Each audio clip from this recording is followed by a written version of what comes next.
Sempat viral video detik-detik rombongan pengendara motor gede atau moge ditendang pas pampres, kini kabar terbarunya mereka dipanggil polisi. Rombongan moge yang kemarin sempat menerobos pengamanan Ring 1 Istana Kepresidenan itu dikabarkan akan datang ke Polda Metro Jaya hari ini. Kejadian penerobosan itu terjadi pekan lalu, Minggu tanggal 21 Februari tahun 2021.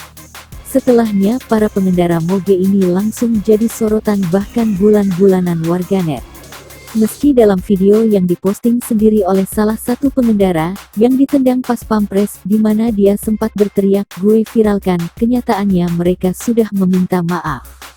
Identitas sudah ada, dan sudah kita surat undangan klarifikasi. Besok hari ini, tanggal 1 Maret mereka menyanggupi untuk datang, kata Kasubdit Gakum Ditlantas Polda Metro Jaya AKBP Fahri Siregar kepada wartawan, Minggu tanggal 28 Februari tahun 2021. Lebih lanjut, Fahri menyatakan pihak kepolisian diketahui memanggil satu orang untuk menghadiri pemeriksaan tersebut. Namun, pengendara moge itu akan membawa teman-temannya yang turut hadir dalam insiden tersebut. Kita kan undangkan ada satu orang, tapi mereka menyanggupi beberapa orang datang.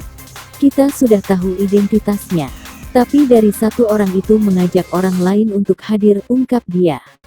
Menurut Fahri, pemeriksaan kali ini hanya untuk mengklarifikasi dugaan pelanggaran lalu lintas yang dilakukan pelaku. Termasuk dengan kemungkinan adanya pelanggaran protokol kesehatan yang dilakukan pelaku. Kalau dilihat dari medsos itu kan ada dugaan pelanggaran lalin. Jadi kita mengklarifikasi termasuk juga nanti kalau ada pelanggaran protokol kesehatan. Kita masukkan dulu dalam keterangan, nanti apa gimana ada pelanggaran hukumnya kita koordinasikan dengan yang lain. Jadi dugaan sementara adalah pelanggaran lalin yang terjadi saat kejadian, tukasnya.